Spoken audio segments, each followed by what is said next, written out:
Mr. Chair and members, I'm pleased to present the section of AB 8 that makes changes to expand and simplify public health insurance coverage for California's uninsured children and adults, which would become effective July 1st, 2008. AB 8 establishes the California Cooperative Health Insurance Purchasing Program, or CalCHIP, as a state purchasing pool to be administered by the MRMID to negotiate and contract with carriers to provide health insurance for certain employees and their dependents. AB 8 requires individuals eligible for CalCHIP to enroll in CalCHIP unless that individual demonstrates other group coverage. The bill expands income eligibility for the Healthy Families programs from 250% of the federal poverty level to 300% of the poverty level. For example, a family of 3 can currently make up to $42,000 in order to access the Healthy Families program. AB 8 would increase that threshold for that family up to $51,000.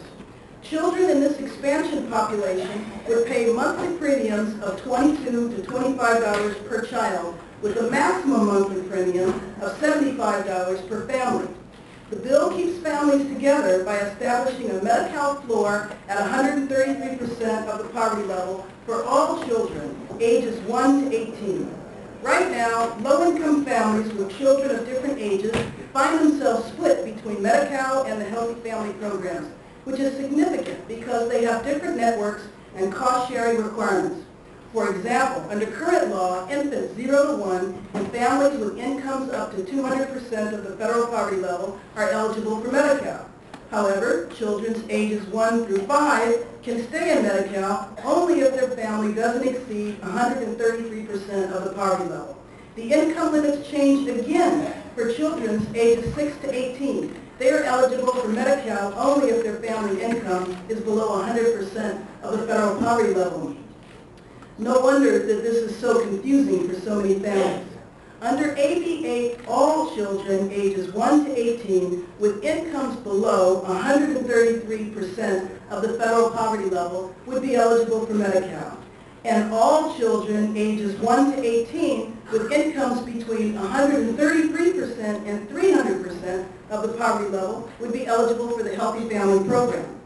AB 8 maintains existing laws for infants 0 to 1. They can have family income up to 200% of the poverty level to be eligible for Medi-Cal.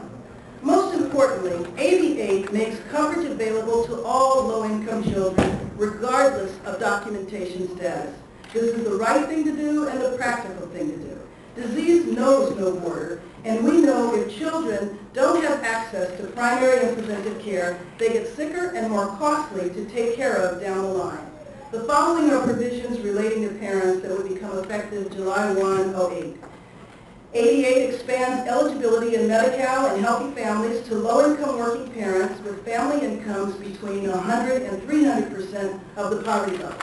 Currently, parents with family incomes below 100% of the poverty level are eligible for Medi-Cal under a provision in the federal law known as 1931B that was enacted as part of the 1996 federal welfare reform legislation.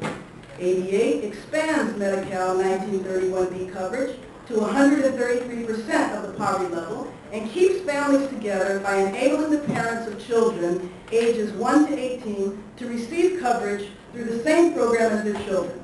Parents with family incomes of 133 to 300% of the poverty level at application would enroll in the Healthy Families program via a statewide purchasing pool established under the bill using the authority granted to states under the Federal Deficit Reduction Act of 2005.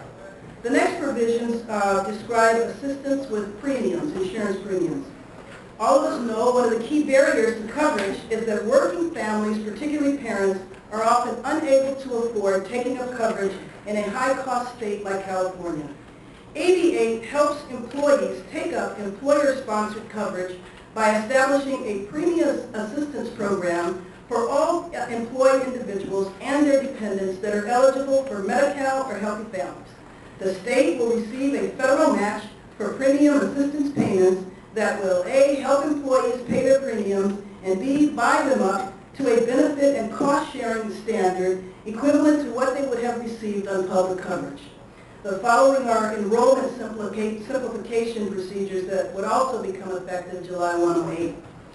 The final part of my section is 88, simplifying the Medi-Cal application process and reducing program administrative costs by eliminating the countable property limit known as the asset test. No wonder so many families get confused by all this. The asset test in 1931B.